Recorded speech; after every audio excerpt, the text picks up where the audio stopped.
엄마가 아들한테 주일날 아침에 방문을 놓고 하면서 이제 들어갔어요. 아들한테 엄마가 얘야 너 오늘 어디서 예배 드릴 거니?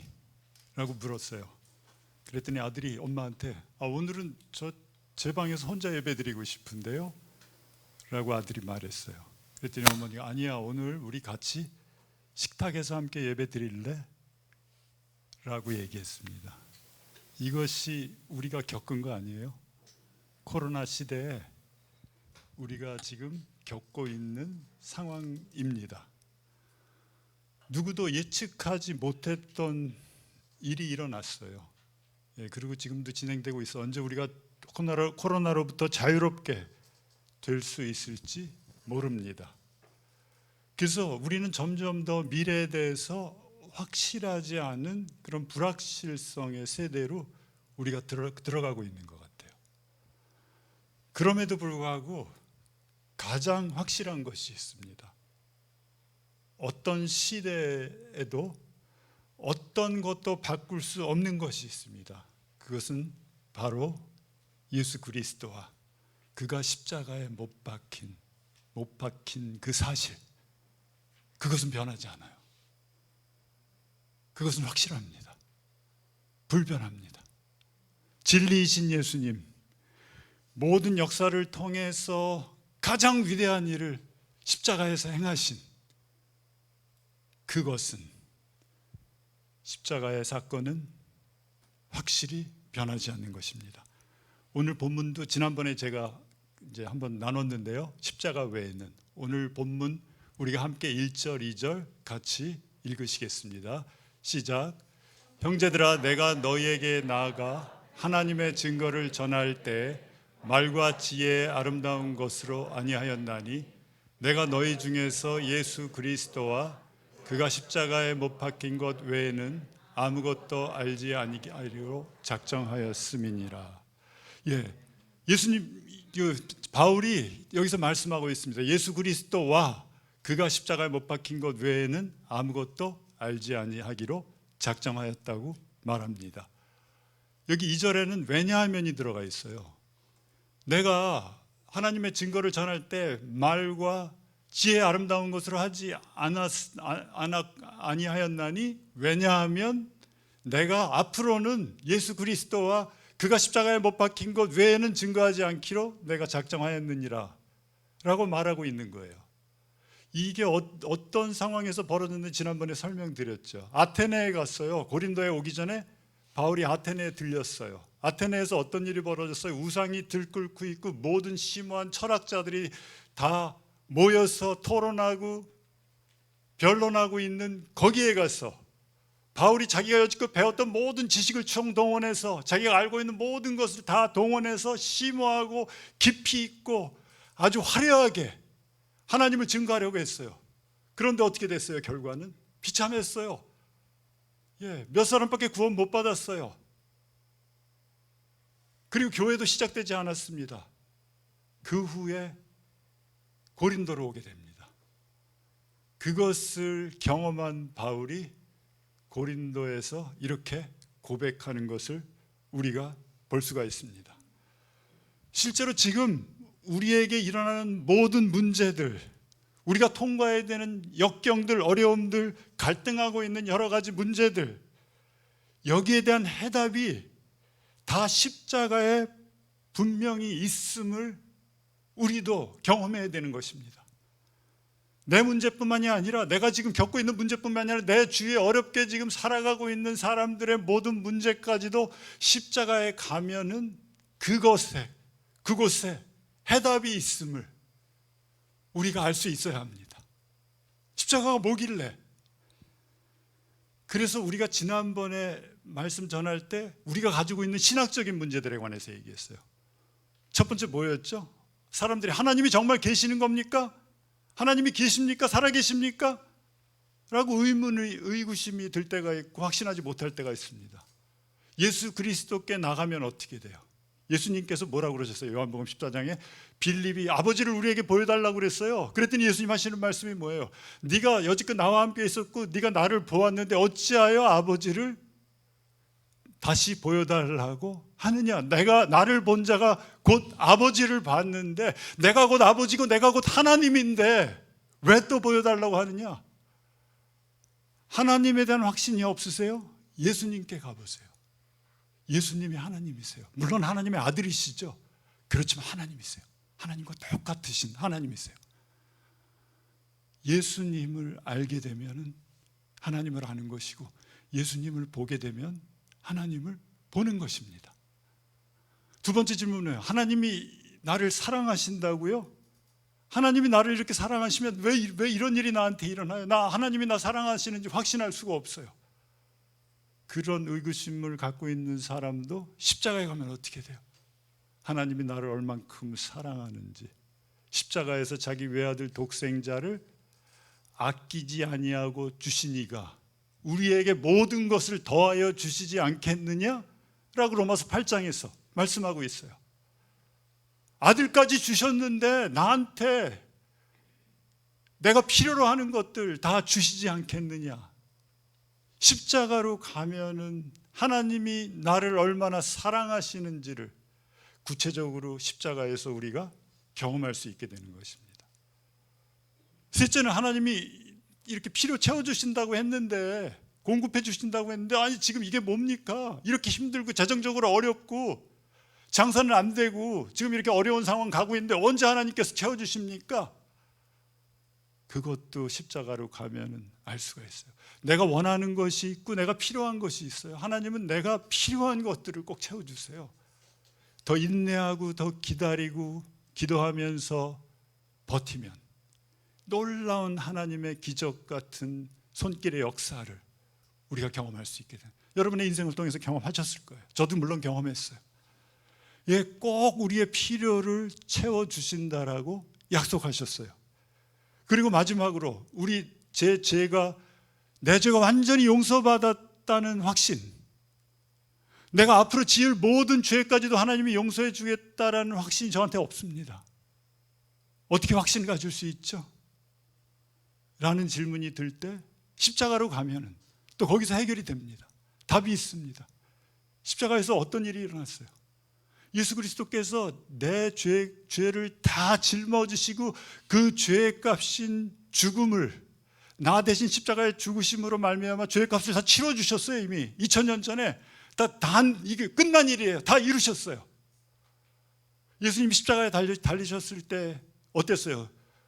이제 다음 날이 안식일이고 힘드니까 로마 병정이 빨리 죽이려고 갔어요. 버티니까. 그래서 가서 이 다리에 뼈를 꺾으려고 망치를 들고 갔는데 옆에 달린 두 강도의 뼈는 쳐서 꺾어버렸어요. 근데 예수님한테 와봤더니 예수님이 이미 운명하셨어요. 뼈를 꺾지 않으셨어요. 대신 창으로 옆구리를 찔러서 물과 피가 나왔습니다. 출애굽기 12장에 가면은 유월절 떠나는 그날에 준비할 때 어떻게 하라고 그랬어요? 하나님께서 어린 양의 뼈는 꺾지 말라라고 말씀하셨어요. 뼈가 꺾이지 않았다는 건 어떤 의미죠? 피가 만들어지는 게 뼈예요. 그 뼈 속에서 골수에서 피가 계속 만들어지고 있는 거예요. 내 죄가 아무리 클지라도, 내 죄가 아무리 심각할지라도, 엄청날지라도, 내가 앞으로 계속 죄를 짓는다 할지라도 주님께서 흘리신 예수님의 보혈의 그 주님의 보혈의 피는 십자가를 통해서 지금도 만들어지고 있고 지금도 흘러나가고 있고 지금도 내 죄를 씻겨나가고 있다는 그 확신을 우리가 십자가에 가면 가질 수가 있는 거예요. 정말로 죄로부터 자유해지는, 모든 죄가 사함받는 그 사함의 기쁨을 십자가에서 누릴 수 있게 되는 겁니다. 자, 그렇다면 이번에는 우리가 좀 더 우리 삶에 있어서 실질적이고 구체적인 문제들에 대한 해답도 십자가에서 찾을 수 있는 거예요. 우리가 삶을 살면서 참 인생을 가장 망가뜨리는 가장 큰 문제가 뭐죠? 물론 여러 가지가 있지만 가장 큰 문제는 좀 중독이라고 봐요. 중독 참 힘들어요. 내가 중독되어 있다는 것, 빠져나올 수 없다는 것, 자꾸 그 수렁의 늪으로 빠져들고 있다는 것, 그런 사람들 주위에서 봅니다. 뭐 약하게는 우리 게임 중독도 있죠. 전 청년들이 뭐 나이 드신 분들은 그렇지 않은데 이거 보고 걸어가요. 앞도 안 보고 계속 걸어와요. 저기서 아무 생각 없어요. 그럼 제가 일부러 안 피해요. 피하지 않아요. 그럼 내 앞에서 딱 서요. 좀 크거든요. 깜짝 놀래요. 내가 앞을 보고 다니셔야죠 라고 말 한마디 하고 옆으로 피해 줍니다. 미안해하죠. 물론. 왜 그렇게 빠져 있어요? 엘리베이터에서도 그 대화는 사라지고 다 이거 보고 있어요. 그래서 저는 엘리베이터 딱 탔는데 핸드폰 안 보는 사람 보면 경의를 표해요. 존경을 표해요. 아니 어떻게 핸드폰을 안 보시냐고. 엘리베이터에서 이렇게 얘기해요. 말하는 거 좋아하니까. 예, 자꾸 빠져요. 중독에. 담배? 중독이에요. 술? 오, 우리 한국은 이거 뭐 문제 많아요. 술이 문제예요. 엄청나게들 마셔야 돼요. 저는 지난번에 그 2.5단계 시행할 때 너무 감사하고 기뻤어요.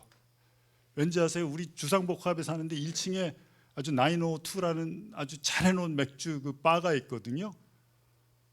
거기서 그냥 10시 넘고 좀 잘라 그러면요, 밑에서 올라오는 소리 있죠. 여름에 또 문 열어놔야 되니까.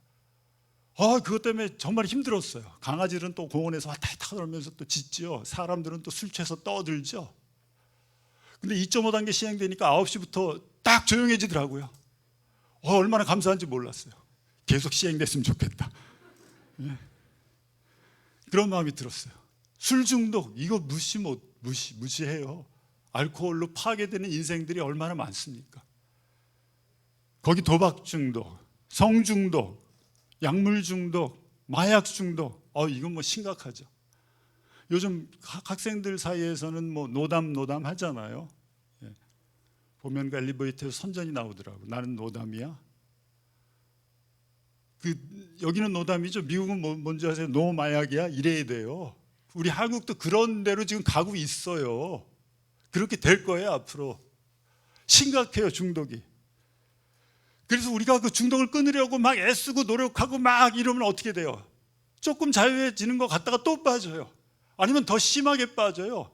항상 중독은요, 덜을 해야지만 내가 만족시키는 거예요. 거기서 머물게 안 해줘요. 우리를 더 망가뜨리고 더 부셔버려요. 그게 중독이에요.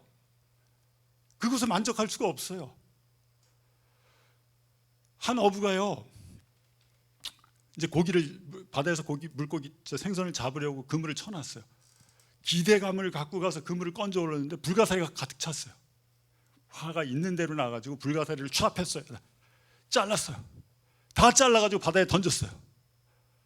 근데 불가사리의 특징이 뭔지 아세요? 자르면 그 자른 상태에서 다시 원상복귀 되는 게 불가사리의 특징이에요.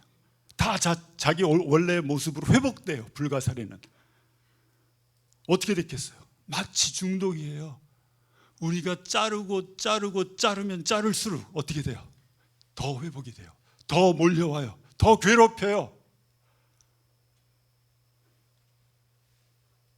그래서 상담자한테도 찾아가 보고, 또 여기 우리도 한국도 이제 단도박 모임도 있고 단주 모임도 있어요. 뭐 12 스텝도 있고요.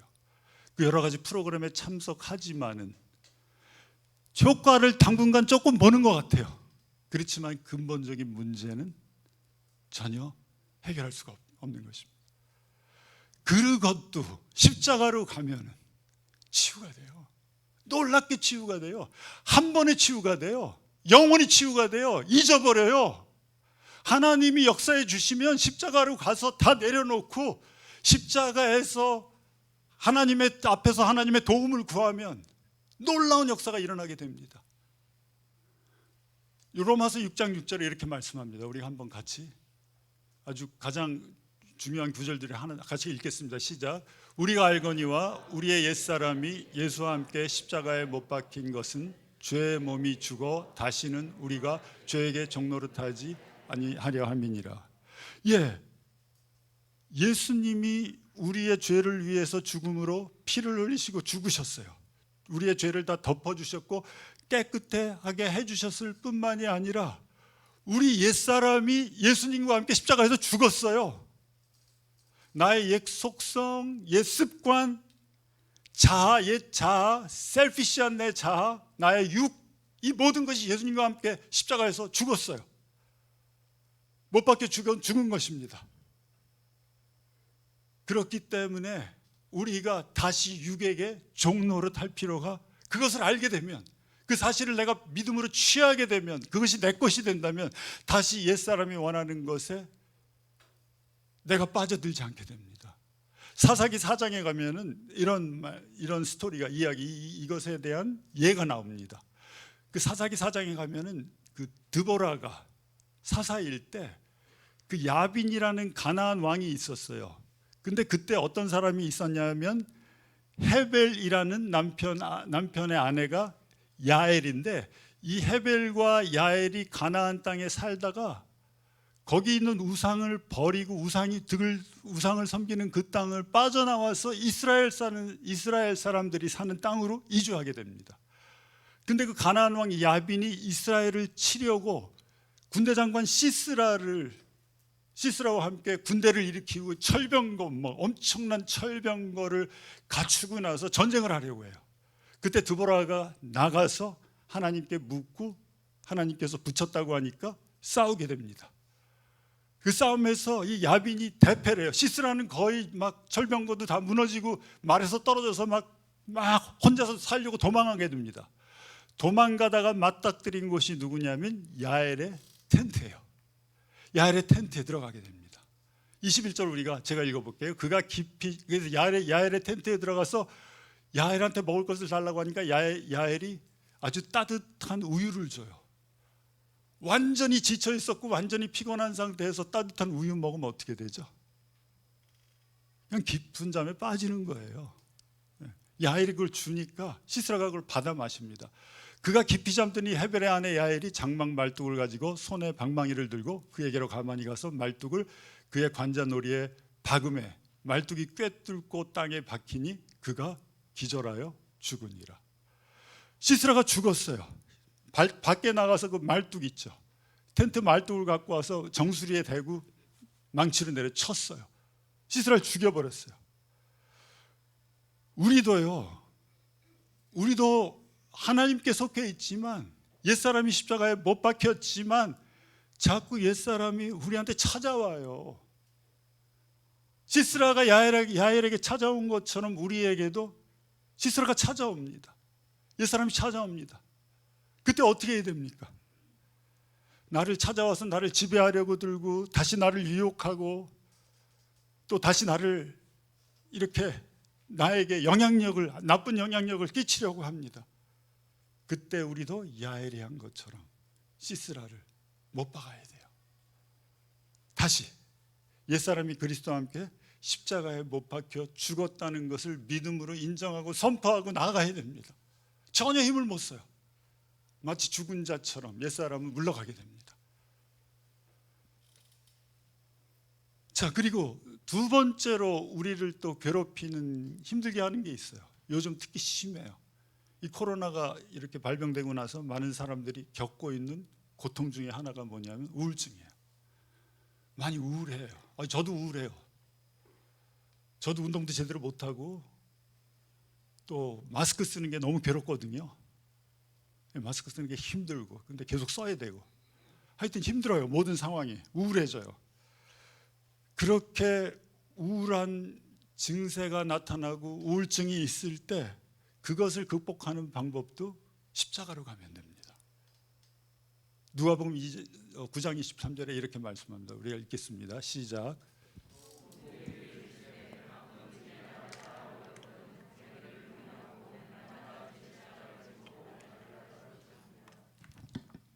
네, 여기서 예수님이 제자들에게 말씀하십니다.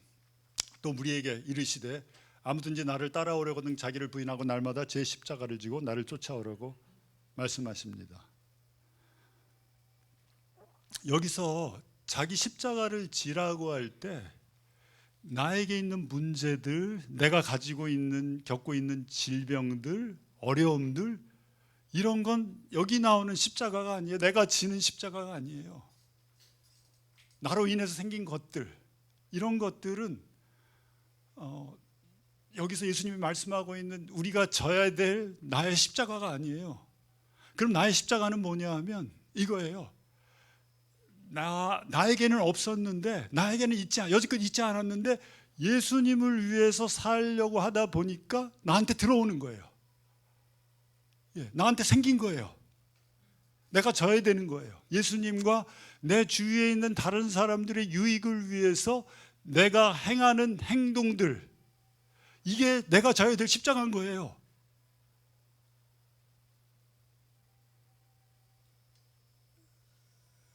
그래서 만약에 내가 우울해지고, 내가 요즘은 또 잘 이렇게 우리가 인터랙티브, 사람들하고 이렇게 교제하고 이러는 모든 게 어렵죠. 어려운 건 사실이에요.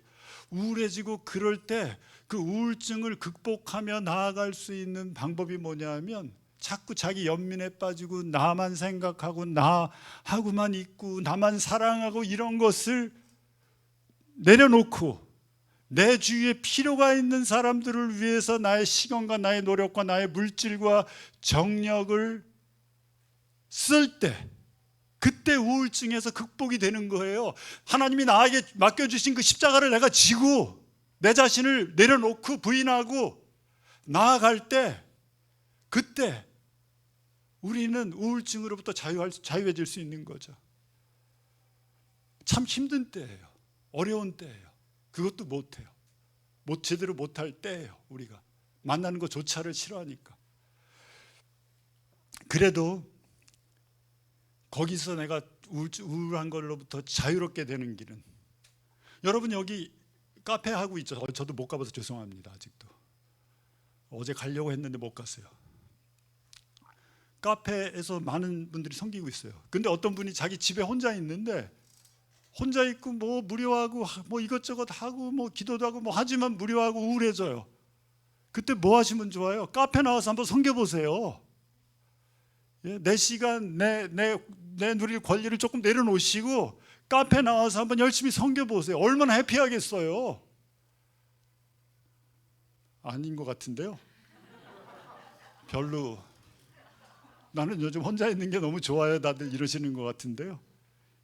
그래서 우울증을 극복하는 가장 좋은 방법은 다른 사람들의 유익을 위해서 뭔가를 행하라예요. 넘버 2도 다른 사람들을 위해서 뭔가를 행하라. 다른 사람들의 유익을 위해서 내가 뭔가를 행할 때 나의 우울로부터 자유해지는 거예요. 그게 작은 십자가건 큰 십자가건 예수님이 나한테 맡겨주신 십자가를 지고 내가 예수 그리스도를 쫓아갈 때 우울증은 해결이 됩니다. 더 이상 우울해질 필요가 없어요.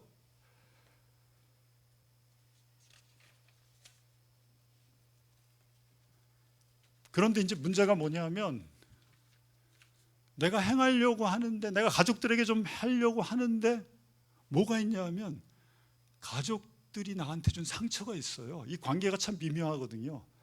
뭐 전혀 상관이 없는 사람들한테 가서 하는 것도 물론 좋지만, 자꾸 이 관계성 속에서 쌓인 여러 가지 아픔들과 상처가 있기 때문에 그런 일을 행하는 게 쉽지가 않아요. 특히 상처 많이 받은 사람들은 어때요? 쉬워요 그게? 자기 것을 내려놓고 다른 사람들 유익을 위해서 나가서 할 수가 있습니까? 어렵죠. 힘들어요. 다른 사람들과의 뭔가를 위해서 뭔가를 하는 게 그 상처가 있기 때문에 가로막고 있어요. 힘들게 해요. 막 미움이 있고 막 툭 치면 막 분노가 확 폭발해요. 엄청나요 그건. 무서워요 저도. 그런데 그 쓴뿌리들이 그 내면을 휘감고 있는 이런 사람들도 어떻게 해야 되냐 하면, 십자가로 가면은 해결을 받을 수가 있게 됩니다. 출애굽기 15장에 가면은 모세가 출애굽해서, 우리 한번 같이 읽어보겠습니다. 시작. 모세가 여호와께 부르짖었더니 여호와께서 그에게 한 나무를 가리키시니 그가 물에 던지니 물이 달게 되었더라. 네, 아시죠 이 스토리를, 이 배경을. 모세가 출애굽할 때 같이 함께 나온 사람들의 숫자가 한 300만 명 정도 돼요. 그 300만 명이 홍해라는 그 엄청난 바다를 건너가는 기적을 체험하고 막 기뻐서 막 나아가는데 3일째가 되고 물이 떨어지니까 어떻게 돼요? 목이 마른 거예요. 힘든 거예요. 광야 생활이 여지껏 겪어보지 못한 이 새로운 생활이잖아요. 너무나 어려워요. 힘들어요. 물도 다 지금 떨어져 가고 있어요. 근데 한 곳에 갔더니 물웅덩이가 있고 그곳에 물이 가득 차 있어요. 사람들이 달려가서 어떻게 있겠어요? 손바닥에 물을 잡아서 다 마셨어요. 마시자마자 푹 뱉어버렸어요. 왜 그랬겠어요? 물이 써요. 써서 그 연못을 말하라고 그랬어요. 그러면서 누구를 불평하고 원망했냐? 모세를 불평하고 원망. 모세한테 불평하고 모세를 원망하고 그랬어요. 백성들이 너무너무 쓰니까 여기까지 와서 우리를 이렇게 힘들게 하느냐? 내가 왜 애굽에 있었으면 편안하게 살 텐데 왜 이렇게 우리 힘들게 하느냐? 라고 모세를 비난하고 원망하게 됩니다. 그때 하나님께서 이렇게 모세한테 말씀하시는 거예요. 저 나무 하나를 가져다가 물에 던져라. 그래서 모세가 나무를 가져다가 물에 던졌어요. 던졌더니 어떻게 됐어요? 물이 수윗하게 됐어요. 달게 됐어요. 내 속에 아무리 큰 쓴뿌리가 있어도 십자가로 가게 되면 그 십자가의 나무가 내 가슴 속에 새겨지게 되면 내가 달아져요. 놀라워요. 없어져요. 사라져요. 능력이에요.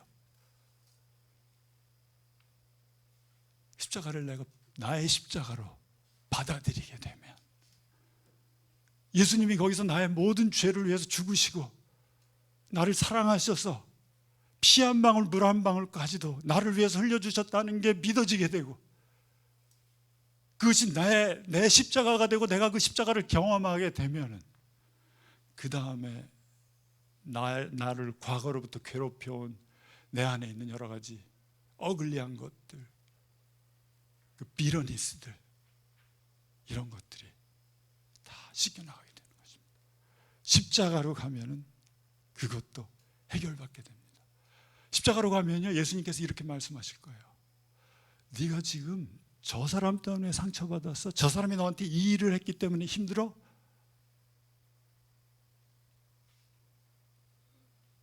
예수님께서 이렇게 말씀하실 거예요.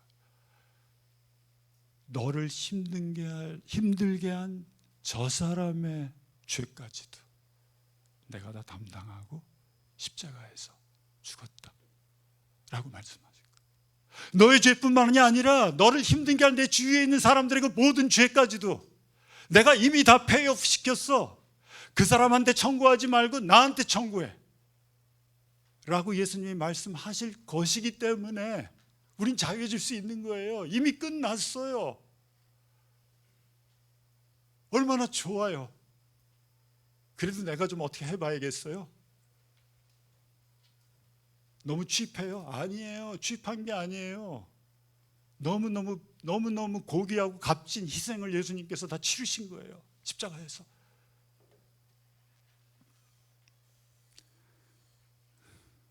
그래서 어떤 때는 내 주위에 있는 사람들한테 다가가고 그들을 받아주고 그들의 유익을 위해서 행하는 것이 어려울 때가 있어요. 왜냐하면 내 안에 상처가 있기 때문에.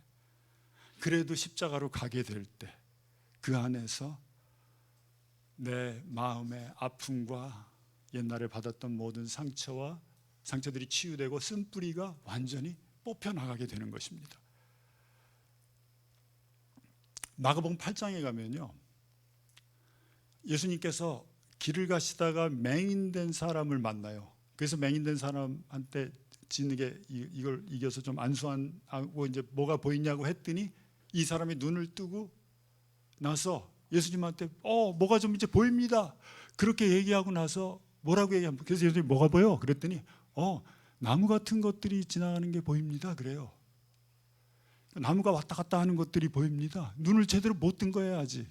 그랬더니 예수님이 어떻게 하세요? 다시 한번 또 안수해 주세요.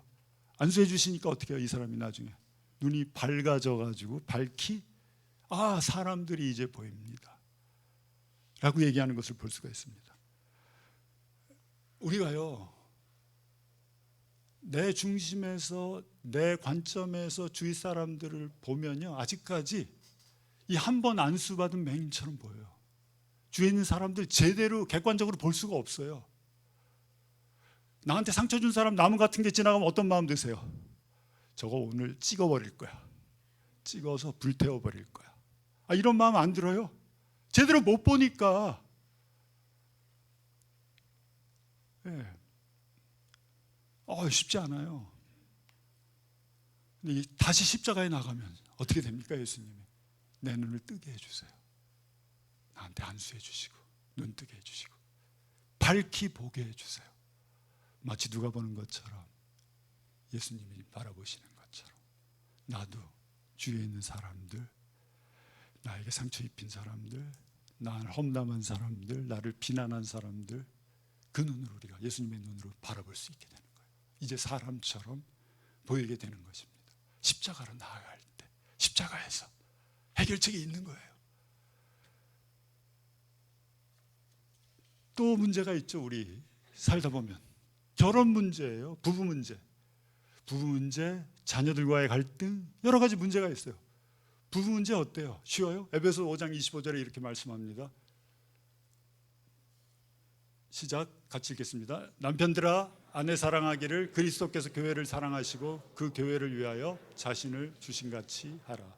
어떻게 남편들에게 예수님께서 말씀하십니까? 내가 교회를 사랑한 것처럼 사랑해라. 어떻게 사랑하는 거예요? 예수님이 교회 어떻게 사랑하셨어요? 그냥 죽으심으로 사랑하셨어요. 죽을 정도로 사랑하셨어요. 죽으셨어요. 교회를 위해서. 남편들 어떻게 해야 돼요? 아내를 위해서 죽어야 돼요. 죽으면 딱 끝나요. 모든 게 깨끗하게 끝나요. 거기서 이미 죽었어요. 그래도 막 올라오죠. 또 내가 오늘 죽는다. 그 다음에 또 하면 어떻게 돼요? 또 살아있으면 어떻게 돼요? 또 올라오죠. 또 죽는다. 또 죽는다. 예, 십자가에 죽을 정도로 사랑하셨기에 우리도 아내들을 위해서 죽으라고 예수님이 말씀하시는 거예요. 그게 부부 문제의 아주 근본적인 해결책이에요. 남편이 죽으면 끝나요. 왠지 아세요? 와이프들은 잘 안 죽으니까요. 그리고 죽어도 입만 살아있으니까. 그렇잖아요. 잘 안 죽고 이게 살아있거든요. 저도 이렇게 갈등이 일어나서 막 집사람하고 막 이렇게 논쟁하게 되면요, 그냥 뭐 옛날 결혼 초부터 또 다 나와요. 레퍼토리가 계속 반복돼요. 그럼 또 막 올라와요. 아니 그 옛날에 내가 다 용서해 구했잖아. 다 용서한다라고 해서 막 써가지고 막 다 막 바치고 불태워버렸잖아. 막 이래도 또 올라와요. 또 살아있어요. 안 죽어요. 남편들이 죽는 게 길이에요. 내 성질이 죽어야 되고, 내가 죽어야, 내 자아가 죽어야 되고, 그래서 섬김 받으려는 위치에서 섬겨주는 위치로 내려갈 때, 그때부터 부부 문제는 해결이 되는 거예요. 남편들 혹시 그 보좌가 있지 않나요? 집에 자기의 보좌 있죠. 여기는 내 집이야. 여기는 내가 왕이야. 당신은 물 한 잔 떠와. 이러면서 명령하지 않나요? 와이프한테? 안 그러세요? 좋으신 남편들이고요. 자기 보좌가 있어요. 여기 집에 탁 직장에서 들어오면 여기 지금부터 이제 자기 세상이에요. 다 복종해야 돼 자기한테. 아니에요. 그 자리를 내려오시고 거기서 와이프를 섬기고, 내가 죽어야 섬길 수 있죠. 자식들을 섬길 때, 그때 문제가 해결이 되는 것을 볼 수가 있습니다. 십자가에서 이미 죽었어요. 우리는 옛자는 이미 죽었어요. 옛사람은 이미 죽었어요. 예수와 함께. 그래서 저도 이제 결혼한 33년 차 정도 됐는데요. 결혼 한 1년 차 때쯤 되면은 와이프가 이렇게 기침하면 어떻게 하죠? 남편들이 기침해. 나하고 같이 빨리 병원 가자. 빨리 가서 의사 처방 받고 약 지어 먹자. 병원에 모시고 가요. 1년 차 때는. 3년 차쯤 되면 어떻게 해요? 와이프가 기침하면 여보 기침해? 저기 가면 우리 저 약장 서랍 열어보면 거기 감기약 있으니까 빨리 먹어. 이렇게 얘기해요. 10년 차쯤 되면 어떻게 해요? 기침하면 빨리 물 마셔. 나한테 옮길 수 있으니까 빨리 물 좀 마시고 약 좀 먹어. 뭐 이렇게 나가지 않나요? 예. 참 쉽지 않아요. 내 자아가 이미 죽었는데 시스라처럼 계속 와요. 또 죽여야 돼요. 또 죽여야 돼요. 또 십자가에 못 박아야 돼요. 십자가에 못 박혔다고 선포해야 돼요. 선포하면서 나가야 돼요. 십자가에서 그 문제들이 해결이 됩니다. 자녀들 문제는 어때요? 자녀들 문제 힘들어요. 우리 집사람도 그 커피 브레이크라고 그 미국에서부터 그걸 계속 해왔거든요. 이제 자매님들의 성경 공부 모임이에요. 그럼 이제 요즘은 또 그 이렇게 인터넷으로 이렇게 커피 브레이크를 하더라고요. 또 그 뭐죠? 프로그램 이름이 줌으로 해가지고 커피 브레이크를 목요일 아침 11시에 딱 시작하더라고요. 그런데 그 커피 브레이크 이제 거기 이제 처음 나온 뭐 자매들도 있고 막 이러면 주로 그래도 오늘은 뭐 무슨 어떤 대화였어, 어떤 내용이었어라고 이제 물어보면은 주로 나누는 얘기가 자녀 문제래요. 자녀들 얘기 제일 많대요. 예. 자녀들하고의 갈등, 어려운 점 이런 것들을 많이 쉐어한대요. 나눌 때 자녀들의 문제, 이거 심각하죠. 어떻게 감당할 수가 없을 때도 있어요. 아이들을 내가 그 영역 밖에 있는 것처럼 보일 때도 있을 거예요. 힘들어요. 아이들이 좋은 관계 유지하고 싶은데 그렇지 않은 경우도 많습니다. 그 육신의 자녀의 관계들은 힘들어요. 육적인 관계들은 힘들 수밖에 없어요. 왜냐하면 자녀들 셀피시하고 나도 셀피시하니까 부딪힐 수밖에 없고 힘들어질 수밖에 없어요. 다시 그 자녀들과 함께 해야 되는 일이 뭐냐면 영적인 관계를 맺는 거예요. 요한복음 19장에 가보면 예수님께서 십자가에 달리셨어요. 십자가에 달리셨을 때 그 예수님 십자가 아래 누가 있었냐면 여자 4명과 제자들은 다 도망가고 요한 한 사람이 있었어요. 어머니, 예수님의 어머니 마리아, 막달라 마리아, 그리고 다른 여자 2, 거기에 사도 요한, 이렇게 있었어요.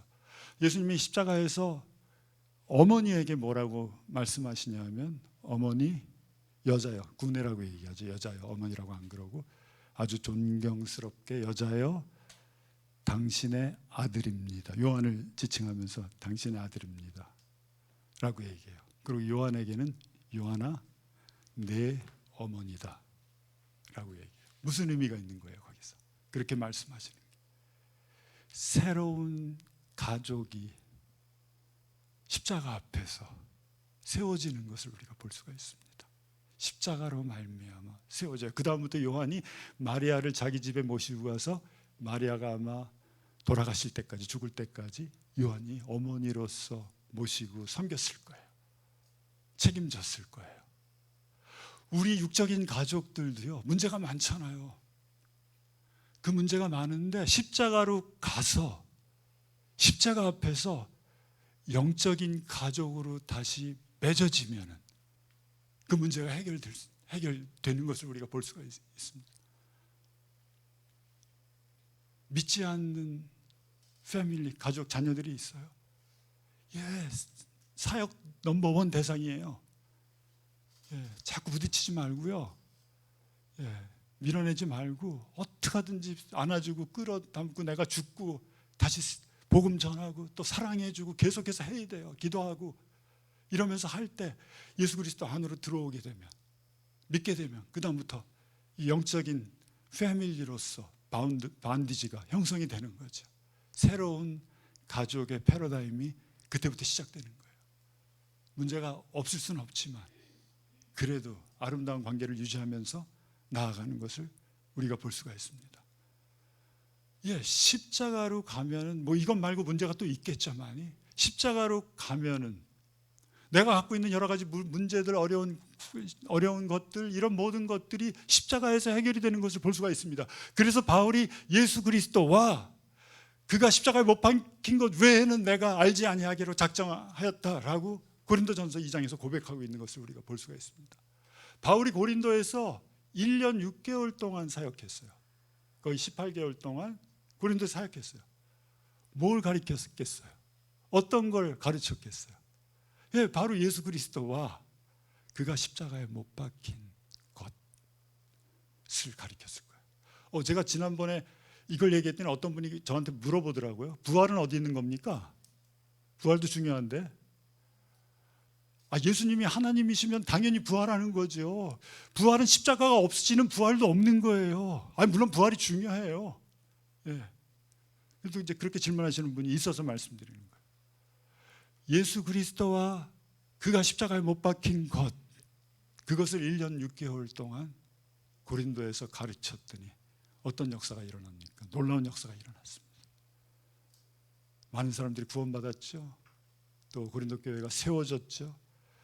그렇게 하면서 바울이 사역한 것을, 고린도에서 사역한 것을 볼 수가 있습니다.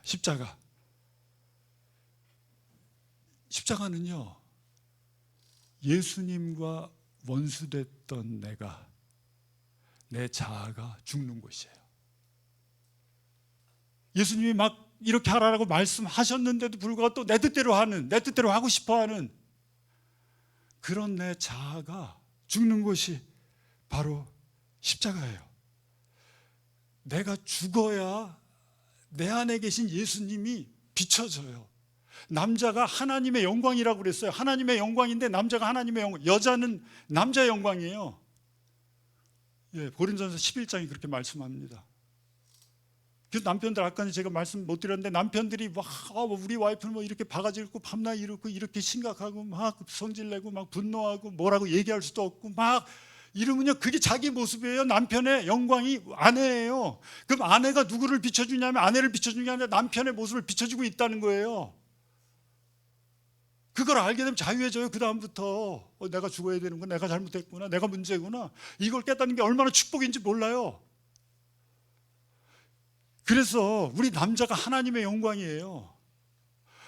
남자가 죽어야 내 안에 계신 하나님이 나타나세요. 내 안에 계신 예수님이 드러나세요. 하나님 우리 안에 계시잖아요. 어디 계세요 지금? 뭐 하고 계세요? 내 안에 계신데, 그 전지전능한 하나님이 성령님으로 내 안에 거주하고 계신데, 이건 저한테 하는 질문이에요. 어떻게 나타나고 있습니까? 내가 살아있기 때문에, 내가 내 뜻대로 행하려고 하기 때문에, 내가 원하는 거 달라고 하나님한테 조르기 때문에 하나님이 지금 나타나지 못하고 계신 거예요. 내가 하나님의 영광을 드러내고 있지 못한 겁니다. 그래서 우리 갈보리로 가야 돼요. 예. 십자가 앞으로 가야 돼요. 그렇게 예수님이 죽을 때, 십자가에서 죽으실 때 나도 그 안에서 함께 죽었다는 것을 인정하고 믿고 나아갈 때 놀라운 역사가 일어납니다. 예수님이 죽으심으로 말미암아 우리와 하나님 사이에 막혔던 담이 무너졌어요. 예수님이 죽으실 때 일어난 사건 중에 지성소와 성소를 구분해 놓고 있는 휘장이 위에서부터 아래로 완전히 찢어졌어요. 그 휘장이 얼마나 두꺼운 건지 아세요? 천으로 짠 건데, 실로 짠 건데 10cm가 넘어요.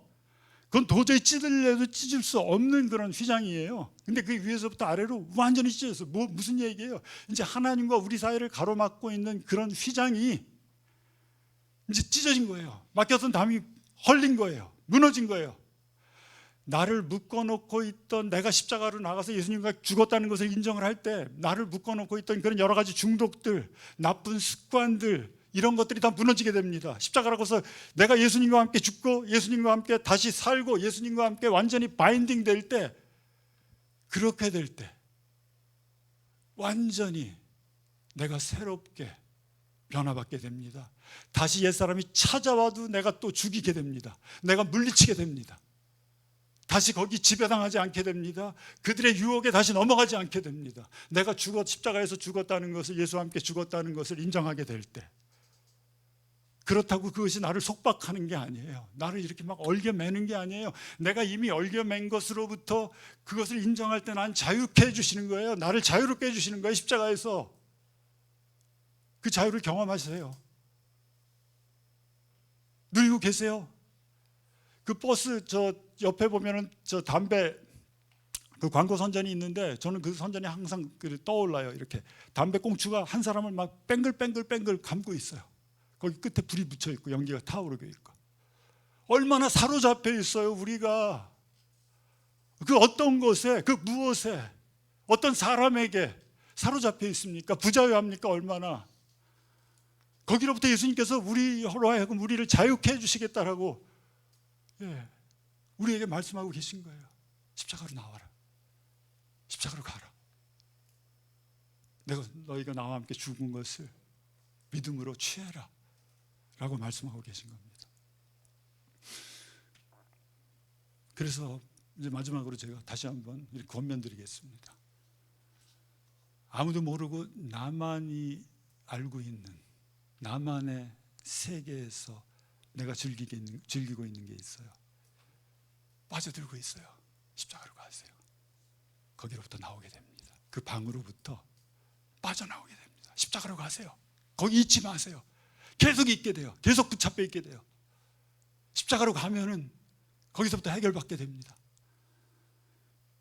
기쁨도 사라지고 환경으로 인해서 점점 더 의기소침해지고 우울해지고 계십니까?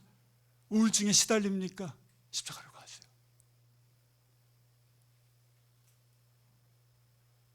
내 자신에 너무 집중하지 말고 다른 사람의 유익을 위해서 뭔가를 행하세요. 우울증으로부터 자유해져요. 내 십자가를 지세요. 예수님이 나한테 지어주시는 그 십자가를 거부하지 말고 지으세요. 그때부터 자유해져요. 우울증으로부터. 주위 사람들에게 상처받고 거절당해서 쓴뿌리가 나를 이렇게 붙잡고 있습니까? 십자가로 가세요. 십자가 바라보세요. 십자가 보면요, 나의 죄뿐만이 아니라 나에게 상처 준 사람의 죄까지도 예수님이 다 거기서 해결해 주시고 갚아 주셨다는 걸 알게 될 때 나는 자유롭게 되는 것입니다.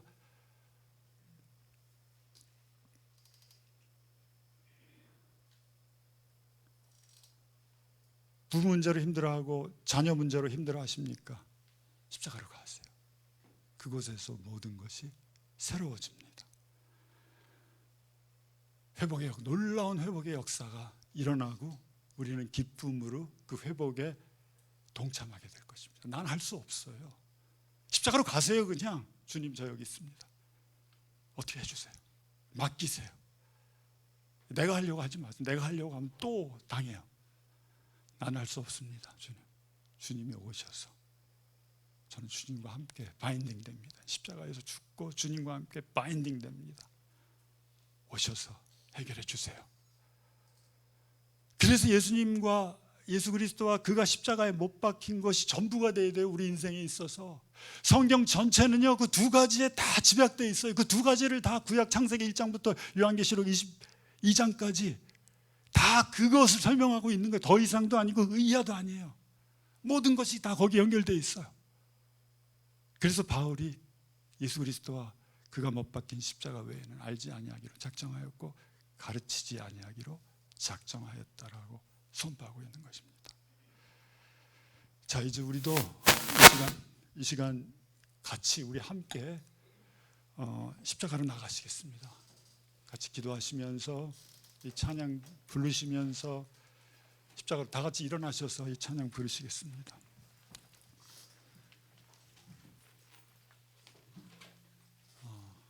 예수님이 이렇게 우리 초대하고 계세요. 물론 십자가를 경험하신 분도 있고 아직도 경험하지 못하신 분이 있다면 오늘 주님이 우리를 이렇게 부르시고 계십니다. 이제 더 이상 네 자리에 머물고 있지 말아라. 이제 더 이상 너를 붙들고 있고 너를 힘들게 하고 있는 그런 것들에 붙잡혀 있지 말아라. 이제 내게로 오라고. 십자가로 오라고. 십자가로 오라고 우리를 부르고 계십니다. 같이 찬양 드리시면서 주님께 우리 십자가에 달리신 예수 그리스도께 함께 나가시는 저와 여러분이 되기를 바랍니다. 찬양하시겠습니다.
아버지 하나님, 제가 이제 예수님께 나아갑니다.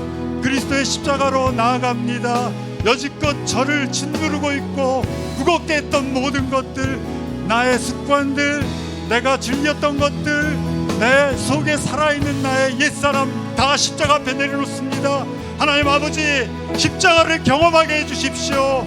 살아계신 예수 그리스도를 이 시간 체험하게 도와주십시오. 예수님, 주님 앞에 나아갑니다. 내 마음을 털어놓습니다. 내 마음을 고백합니다. 같이 고백하시면서 기도하시면서 나아가시겠습니다. 아버지 하나님, 이 시간 주님 앞으로 나아갑니다. 아버지, 내 있는 모습 그대로 나아갑니다. 주님, 나를 받아주시옵소서. 이렇게 정말 힘들고 어렵습니다. 내 내면을 주님 앞에 그대로 내려놓습니다. 아버지, 이제 십자가를 보고 십자가로 갑니다. 내 옛사람이, 옛자아가 이제 예수 그리스도와 함께 십자가에 죽었음을 내가 인정합니다. 하나님 아버지, 믿음으로 취합니다. 나를 받아주시옵소서. 새롭게 해주시옵소서. 보혈의 피로 깨끗하게 씻겨주시옵소서. 주님, 나를 만져주시옵소서. 아버지, 십자가를 생생하게 경험하는 이 시간이 되게 해주시옵소서. 성령님, 내게 오셔서 말씀해 주시옵소서. 아버지 하나님, 역사해 주십시오. 역사해 주십시오. 역사해 주십시오. 아버지, 감사합니다. 정말 우리에게 십자가를 밝히 볼 수 있는 눈을 뜨게 해주셔서 감사합니다. 그곳에서 내 자아가 죽었고 내 옛사람이 죽었고 나의 과거가 다 죽었습니다. 주님이 흘려주신 보혈의 피로 말미암아 내가 깨끗하게, 아주 정결하게 되었음을 이 시간 믿음으로 취합니다. 나를 새롭게 해주시는 주님의 손길을 내가 매일 십자가로 나갈 때마다 경험하는, 시스라가 또 찾아오고 찾아올 때마다 야엘이 시스라를 그 대못으로 못 박은 것처럼 나도 내 자신을, 옛 자아를 못 박고 매일 주님께 나아가는 그런 제가 될 수 있도록 이 시간 축복해 주십시오. 아버지, 더 이상 지지 않게 해주십시오. 굴복하지 않게 해주십시오. 묶임당하지 않게 해주십시오. 따라가지 않게 해주십시오. 오직 예수 그리스도만을 바라보고 그분이 지신 십자가를 의지하며 나아가는 내가 되게 해주십시오. 또 주님께서 지어주시는 십자가를 달게 질 수 있는 저희들이 되게 축복해 주십시오. 그것이 무엇인지 잘 모릅니다. 주님, 말씀해 주십시오. 다른 사람들의 유익을 위해서 오늘 하루를 살아갈 수 있는 저희가 되게 해 주십시오. 아버지 하나님, 말씀해 주십시오. 말씀해 주십시오. 감사합니다.